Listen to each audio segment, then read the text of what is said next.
Welcome back to the Expanded Minds podcast. Today, I have a special guest with me, and her name is Natasha Venter. Natasha is an intuitive psychic medium who is known for sensing subtle energies everywhere. Natasha also uses Feng Shui. Am I Feng pronouncing that right? Shui. Feng Feng Shui. Shui. You're good. You're good. You're good. Feng Shui principles to help people with clearing the energies in their homes so that people can live in a more peaceful and loving household.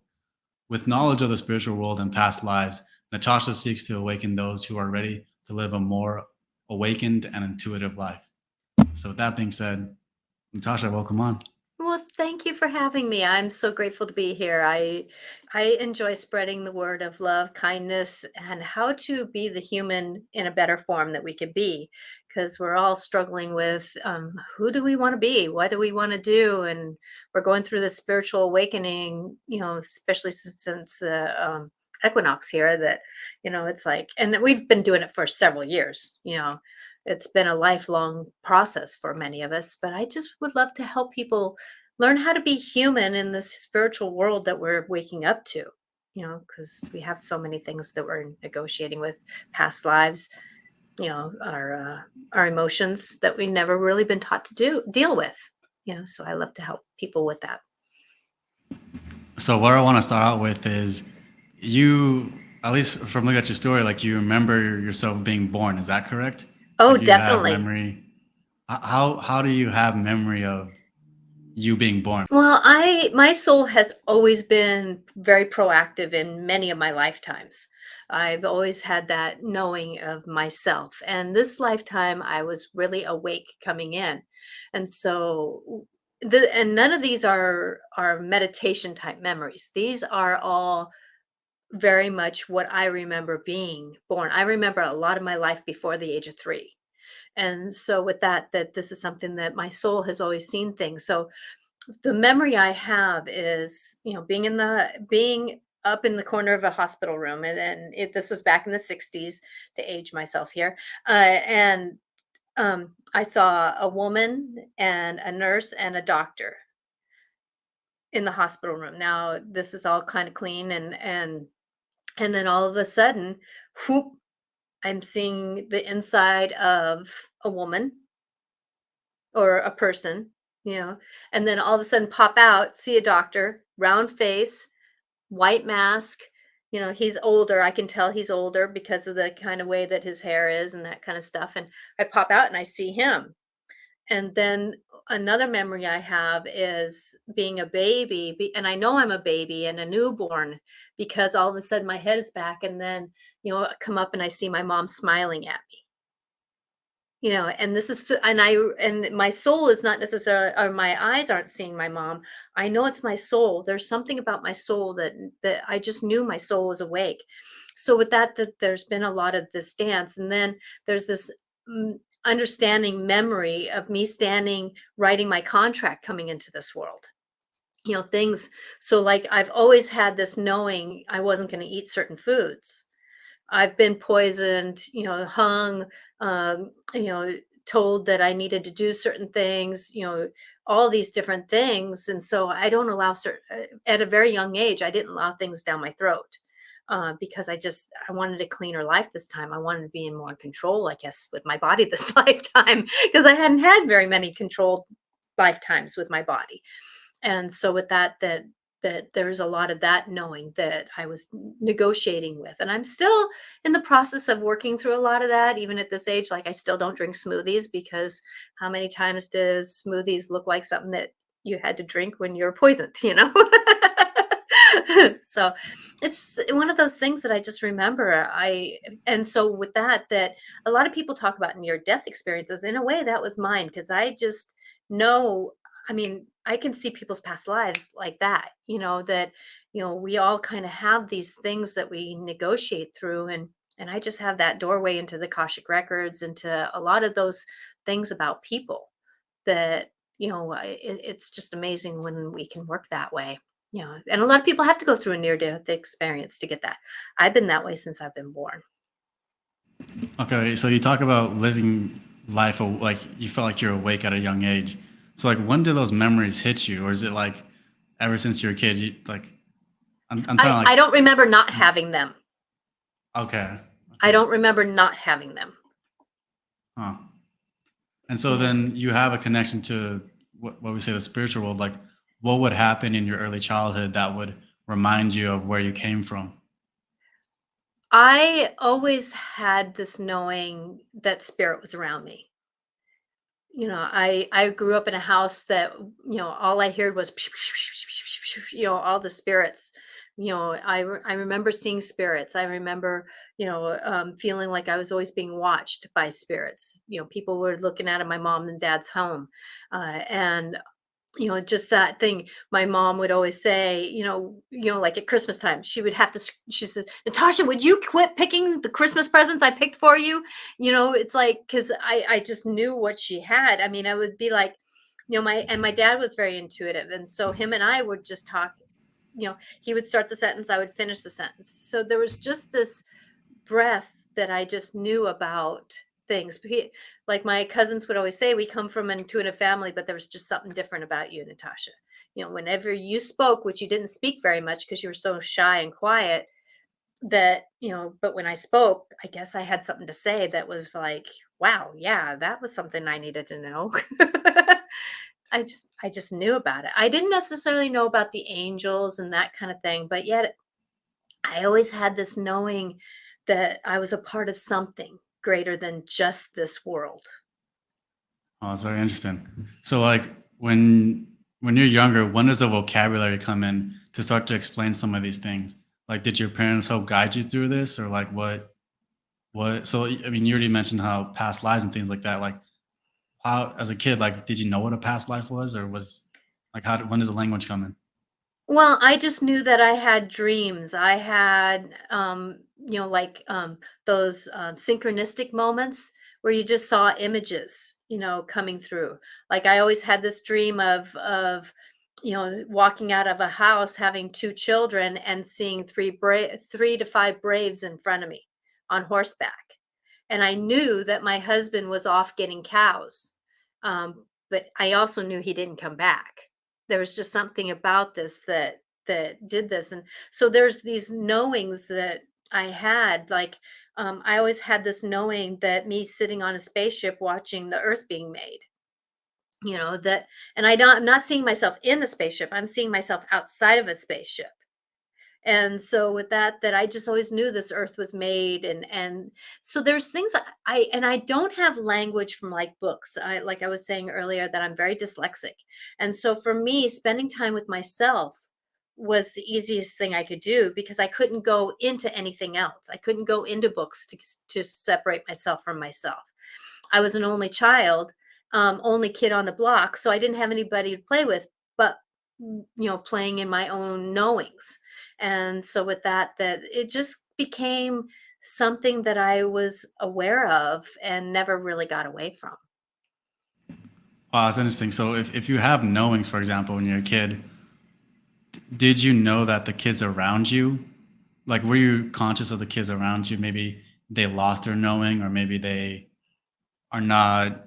They don't necessarily. They forgot something, or forgot who they No, were. I being so shy as I was, I didn't get that understanding.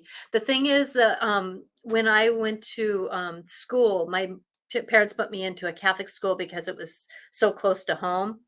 And the when we would do certain things, like if they would steal something, I would look at them like, that's not what we should be doing. Or like, on if we my parents didn't go to church, but sometimes we would have to go to church, and I would see, them praying and doing, being so spiritual. And then I would see kids and adults doing things on Monday, and the rest of the week they were like, it was like dark, day and night, to me. It was like, what? This isn't the way that things, this is not of the morals and values that I know. But I even didn't have that language, but there was something that was so off about it, and now I could put the language to being morals and values, that it wasn't necessarily something that was right to do. And then I always had a guide Peter that would I mean, I'd walk down the street and I would know my guide Peter was with me. He was just a friend. Peter was with me. And then as I was growing up and, more into my 20s, I found out he was Saint Peter. It's like, oh, no wonder I couldn't steal, drink, or anything else. It's like I had Saint Peter with me all the time. Because I never did drugs either. They just never. I was at parties where Coke would be on a tray, and I'd pass it right over. I couldn't do it. I just couldn't get even smoking pot, at that time. I just couldn't get it in me. I couldn't drink alcohol. It never aligned with my body. And so there was this I don't want to call it purity, but yet innocence that I had to keep with me to negotiate the world that I was going into. And so, like, maybe in that moment when you passed over like the coke and stuff, like, was it did you know that Peter was there with you, or was it just you were just still connected to that strong I just uh had that knowing. moral I center? just had that knowing. And that's the Okay. thing for me, that I've always had a higher self or someone talking to me. Like when I do this with some teenagers that are like, they've said that they confine to me that they've been thinking about committing suicide. And like I sit down with them and I say, when I was around 12 years old and I had the fleeting moment of thinking, I don't want to be here. It's too challenging. The energies I don't like being beaten up. I was very bullied. So I didn't enjoy being beaten up. I didn't enjoy a lot of that kind of stuff. And so I was like, I don't really want to be here. And all of a sudden I heard, you need to stay here now. You are not leaving. You have a purpose. And I that's almost word for word in that tone. So I always had these things, this knowing that would come over me. Don't do that, or this is not where you need to be, or be careful while you're driving here, or these whispers, and they're strong almost in those tones when there was something that I really needed to pay attention to when I was growing up. And you know, to this day, people, like I tell the kid, now, if I would have listened to that teenager at that time, would I be sitting in front of you, helping you negotiate what you're going through now? And they go, no, you wouldn't be here. And I would be probably committing suicide. Thank you. I know better and to do better now. You know, and so, there's a purpose why we're here. And I know that the spirit just said, you got to be who you are. Okay. And then so when you go, we're going back to the memory of you being, writing your what is it, the pre-birth contract. Yes. What do you remember do you remember like the people around you and like what setting you were in exactly? Like what did the setting look like? The setting that I see and saw, because it's still right there, is that there's a man, he's almost angelic in energy, but yet a lot of the spirit has that energy with them. And I see my soul sitting down, we're looking at a book and he's writing in it. And I'm like going, no, I don't want that. No, yeah, I can do that, and I'm making decisions, and it's basically it's hard to explain the other side. It's really hard to say what that knowing is unless you see it yourself, because it's kind of etheric, for the lack of a better word, and I don't even know if I'm saying the right word there. That it's just it's air, it's space, it's beautiful, it's beyond beauty, but yet it's very practical at the same time. And there's this knowing that I'm coming into this world. I know that I'm making decisions to come into this world. Now, I'm not saying that I remember exactly everything. The thing that I really remember is about the food.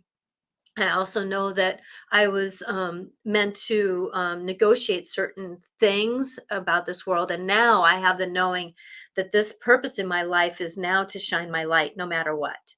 Have my voice of who I am. I've been so sabotaged so many lifetimes being who I am. And this is my turn to really own who I am in this divine body that I'm in, and the knowings that I have. What do you think prevents people from being connected to their knowing? because you talk about, like you say, like, you know this, you know that, like, and to you, it seems like it's very clear when you have a knowing. So Yeah. like other people don't have that for, or at least for them, it's not as active or engaged. You know, it seems like you are. So like, how do people connect to that inner knowing, and what does it feel like? So with that, and knowing is something that you cannot, if somebody tells you you have to do this and you know you shouldn't, it's that knowing that says stop. It's that I can't do that. The thing that is different, I think, about me and somebody else is that they've been told that they shouldn't trust that. From, and I'm not trying to say that it's parents or uncles or aunts or friends or anything like that, but that's usually what it is. It's TV. It's these outer things in our outer world that sabotage us from being who we are. Now, I am lucky in a way that with my dad being intuitive, that he knew who I was within reason, and he didn't squash who I was. It was safe in my home, it wasn't safe out of my home. And a lot of people in this world don't have safe in the home. It's safer for them out of their home. And so a lot of those untruths get sometimes beaten, sadly said, into them. So they don't listen to those truths. And that's what we're starting to wake up to now, is that inner knowings of who we are. And we have to decipher whose truth is it now. And I know for me that I have never, and my truth was always stronger than whatever my outer experience was. So like if I had friends, you got to take this pot, you got to take this pot, you got to, and I would have the bong and it would be coming up, and the smoke would get to about here, and nope, I can't I mean, it was just, it was stronger than any words outside of me. And I'm grateful that I had a soul that was so alive. And to me, to classify what I consider my soul is that, when people talk about your aura and your Yeah. I have an understanding that's my soul.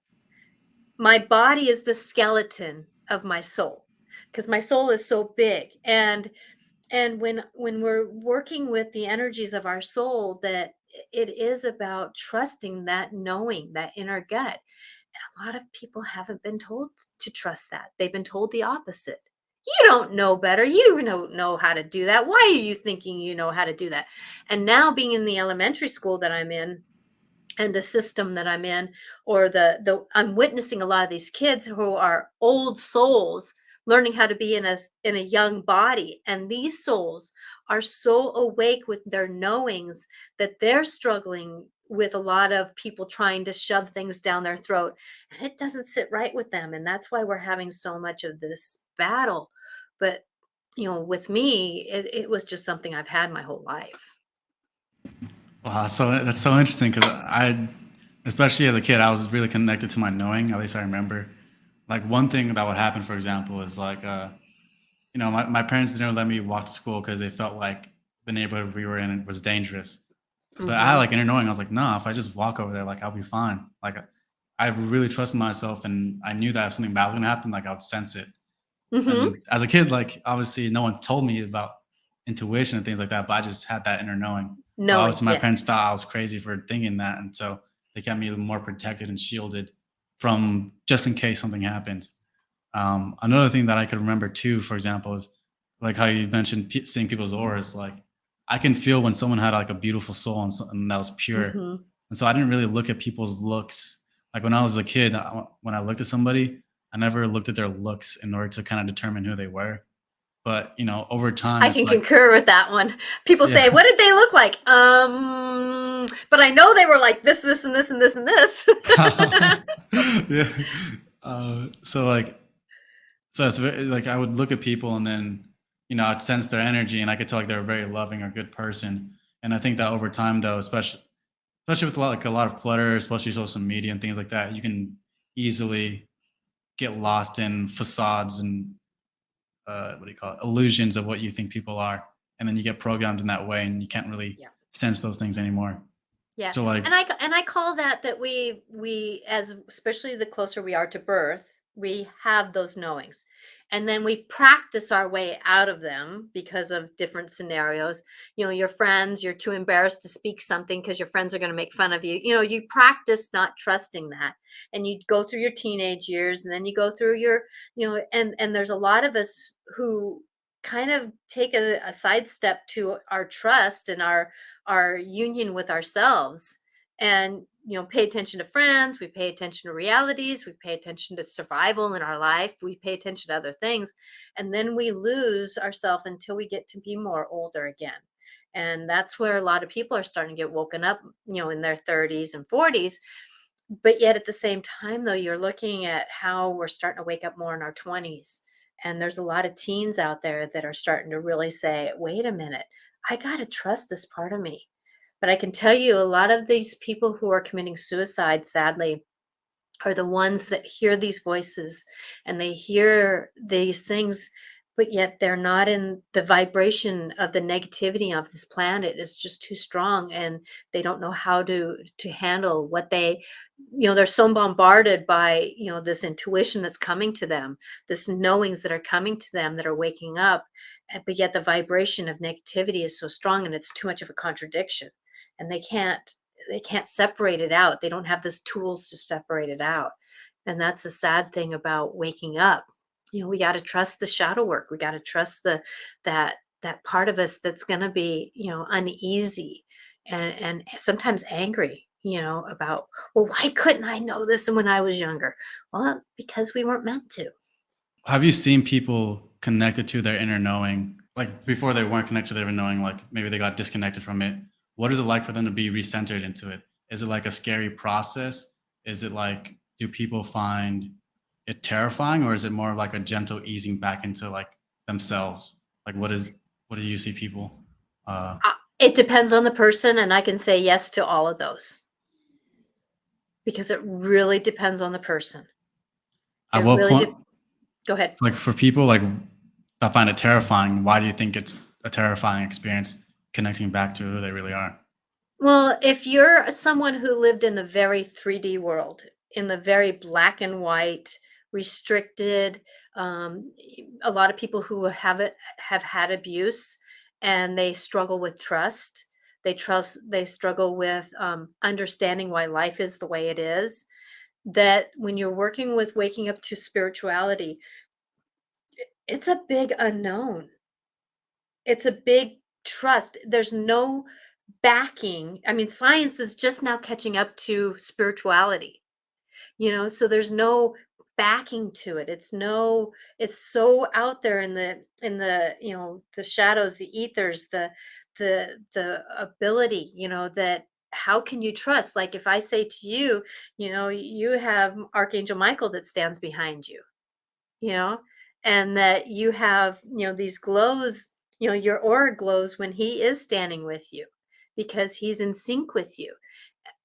How can somebody trust that unless they know it, you know?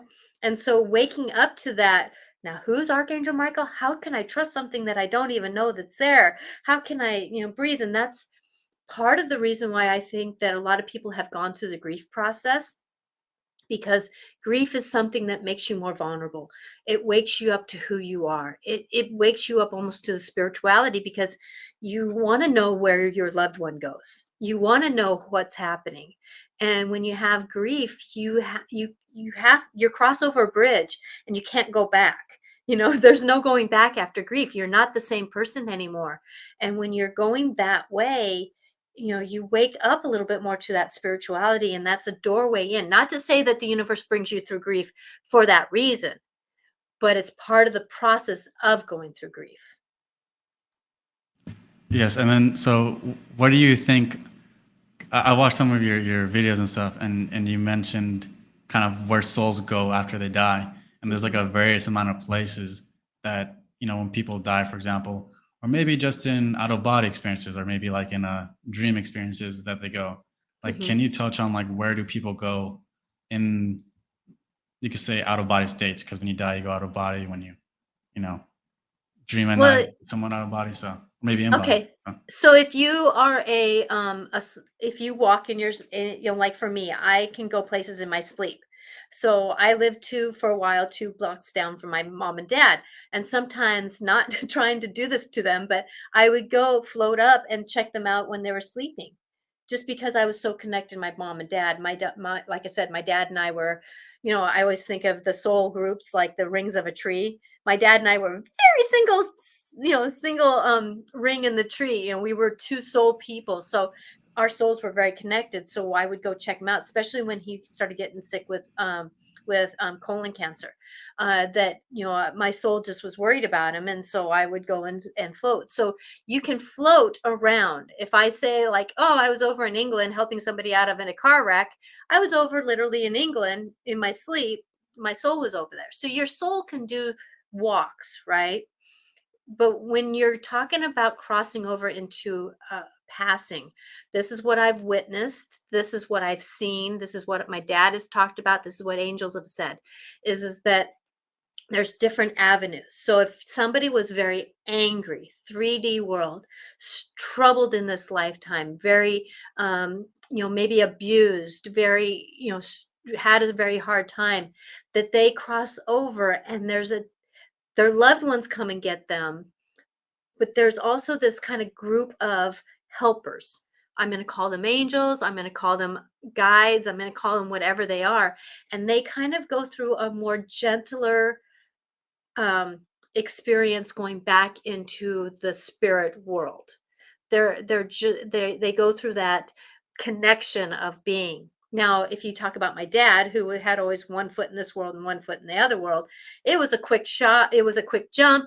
He, knew what he was doing. He actually came back and helped me out. I bought my first house, my dad died, I had my first son all within 6 weeks of each other.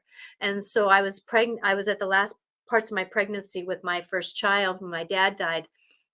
And so he was with me a lot, actually with my son. My son during that time, there's a lot of things that my older son does that my dad used to do.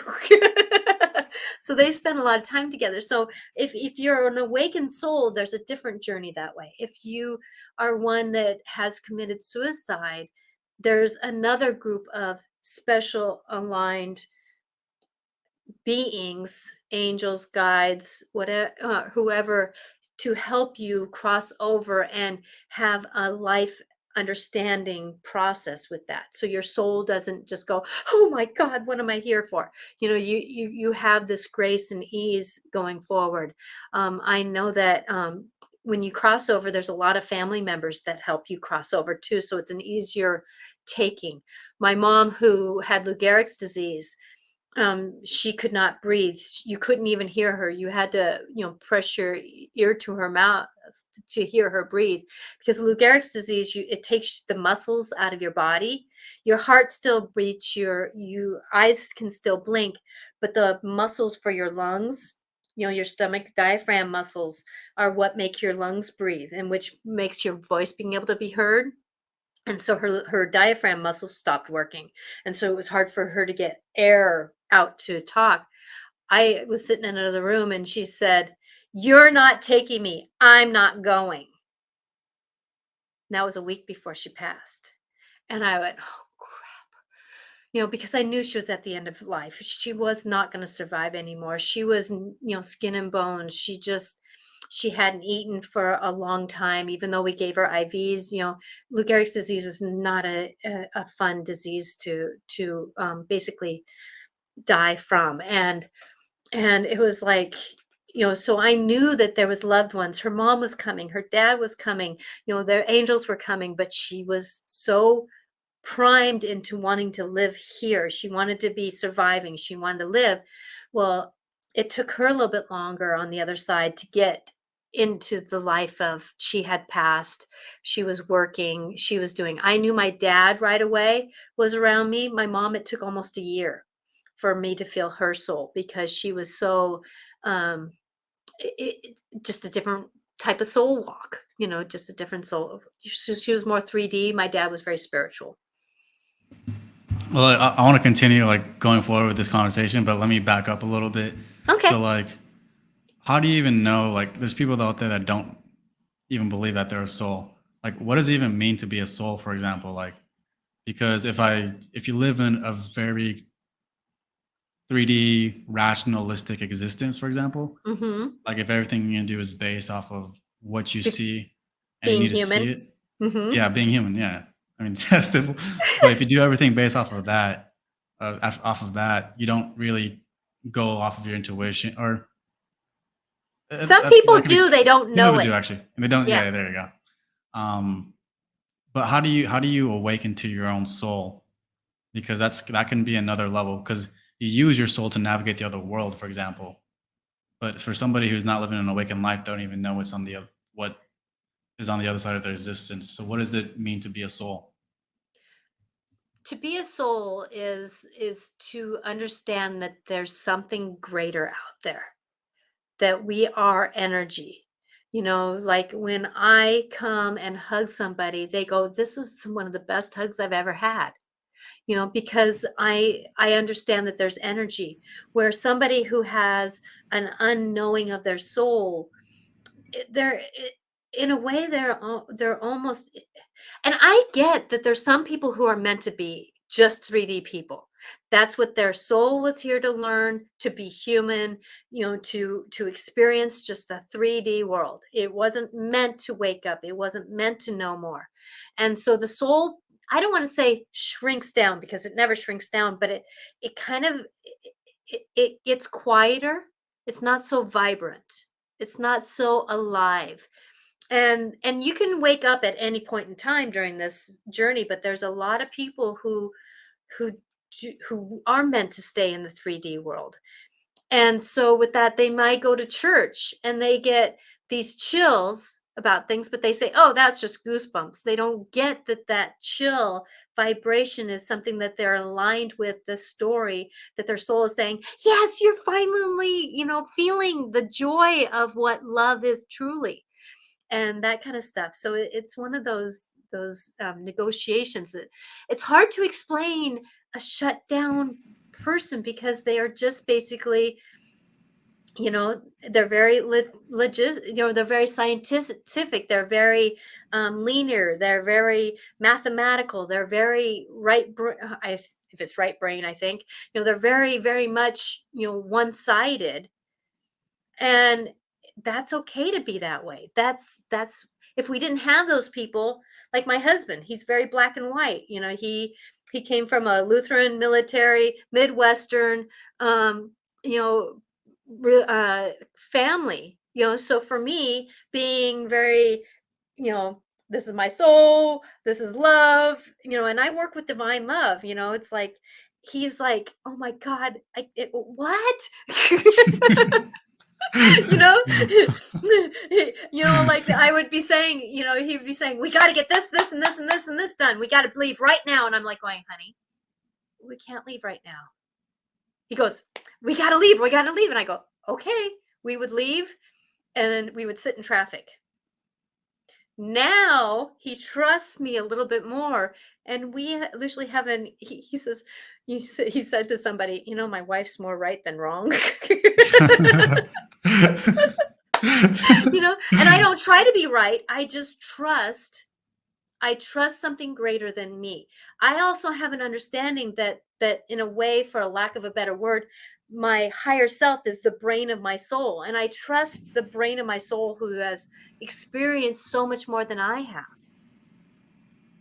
It's not just Mm. my mental brain, my physical brain, and my body. I'm actually lucky. I have a body, mind, and spirit who all want to work together in this lifetime. And so my brain, when I talk about, being, having the understanding of being my soul being plunked from the greater good, the light, for my soul to be made, and my brain is like going, "Yeah, that I can believe in that, I can trust that." Where a lot of brains kind of go, "Oh, what? Yeah, that, did I just see a spirit? Oh my God. Oh, and I'm like going, "Hey, I remember watching the world being made." And it's like, okay, my brain just says, okay. So there's a lot of this that our brains don't want to believe what's truly out there. It's like if I see a spirit walking through my house, I go, who is it? Instead of going, ah, it's like, who are you? Oh, hi, Dad. How are you? It's like, or you're not supposed to be in the house, get out. It's like, because I do a lot of house clearings. I've actually cleared very dark energies out of buildings. And so with that I just kind of go with life. But being a non-awakened soul, a body, it's more your brain is logistic. Your body is a lot of people who are not soul awakened, they really aren't awakened with their bodies even. They're very mind orientated. Interesting. The way that I learned it, and you kind of talked about it on the start of the question, you said like they kind of shrink down. Uh-huh. The way that I learned it, like the awakening process, was that in the center of your head you have your awareness faculty. So your awareness lies in the center of your head, and Hmm. then your senses like entrap it like that. So when you're stuck in the physical world, you operate based off the five senses, and it Yes. becomes almost like this, like a sleeping mask, for example. Like Hmm. when you put a sleeping mask on, like blacks out everything. And so the process of awakening is you start to detach from your senses, which means you basically um, you allow your there's a whole thought process behind it. So like Yes, you allow it's a your conversation that's long. yeah, it's very, I have to unpack it, but like I'll pack a little bit of it because I want to keep going forward. But so basically, with your sense of sight, you don't have to do anything. You don't have to think anything for it to be there. Like when you were a kid, for example, like you don't have to try and think like, oh, am I seeing right now? Like you don't have to have all these thought processes behind your sense of seeing. It'll just automatically happen on its own. Mhm. And so when you observe your thought, or when you allow your seeing to just be naked and not put labels over things, then you can feel your spirit start to be like pushed out and things start to reverse like that. And so Exactly. then that's when like that awakening process happens. You do that with your hearing, you do that with your sense of touch, and then you Mhm. kind of reverse things like that. Um, and so Exactly, exactly. And that's sadly, this is something I've always had. So for me, I don't understand sometimes how people wake up. I just help people wake up by telling them and showing them how to trust themselves, how to experience the trust in, oh, I was told to go to the grocery store. How did I know I was supposed to go to the grocery store? Because I couldn't help but turn into the grocery store. It's like that's just part of the universe that's telling us that we need to do something. For me, I've always trusted that, but people have never really had that experience of why does that happen. They think, oh, I don't need to go to this grocery store. Da, da, da, da. And I do that too sometimes. It's like I look at something and I call these flybys. I look at something, oh, I should pick that up and take that with me. And I walk right by it, and then it's like later going, they showed me I should have taken that. Why didn't I? But there again was a flyby moment. My brain was in the next journey that I was going to go to. And I was like, oh, okay. Oh, well. yeah, have you ever heard of the term of aerial toll houses? I'm just quite Aerial curious. toll houses. If you describe it, I probably know it. But like I said, I have not done a lot of now that there's a lot of videos out there, I'm starting to catch up on a lot of the language that is being used. But Mhm. yeah, go ahead. So like in Christian like theology and stuff, there's this idea called aerial toll house where when people pass and the souls start to go up to heaven, usually demons wait and they lie waiting for that person's soul to come out of their body, and then they trap them in this torture chamber and begin to do all kinds of various torments. And some people, and this is some for some Christian sects, because there's some Christian sects that don't believe that that in this whole like praying for people when they die and stuff, or so that they can make it Hmm. to up there, up to heaven. um but yeah, so basically when someone dies, their soul, people start praying for them so that they can make their ascent up to heaven. But sometimes they can get stuck, and these demons lay traps when their soul's leaving their body, and they trap them in these torture chambers and do all these kinds of various amount of torments to this person. So I mean, have you heard of torture chambers where people die? Okay, so with this that I have understanding that there's many different belief systems on how does the soul leave the body. I can tell you that there's different things that happen. Yes. Um I have witnessed soul grabbers.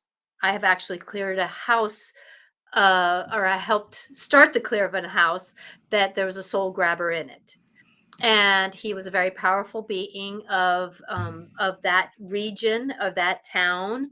And so when sometimes when a soul leaves, let's say they were drunk when they were crossing over, sometimes they are a child and they were very sick, they were very much out of their mind when they left. So sometimes when people are schizophrenic and they're not attached to their body, situation, sometimes there are soul scenarios that happen where they don't leave right away. That's why, you find people who hang out at bars, spirits that hang out at bars, and then they go, oh, there's a bright light, let me attach to that one, and that's why we get these different scenarios. But I can tell you, and I'm not going to use a percentage here, but I'm going to say it's over 98% of the time that souls go straight. They go straight. I know I'm not the Straight, only straight where? Sorry. straight up to divine, straight to divine. I don't want to say it's up, it's another dimension, it's another scenario, but straight to divine. It's straight to the greater good of love. They're straight, they're taken. And it's one of those things that I've had souls where I've seen, them wanting to, the people or okay, let me slow down. There has been souls that there have been loved ones and angels waiting for them, and they went, I'm not going anywhere, you're not taking me anywhere, I don't want to go with you, and they stay here around the humanness, right? But after a while they kind of go, this is not where I'm supposed to be. I've helped a couple souls cross over where they were so shocked with their death that they stayed here.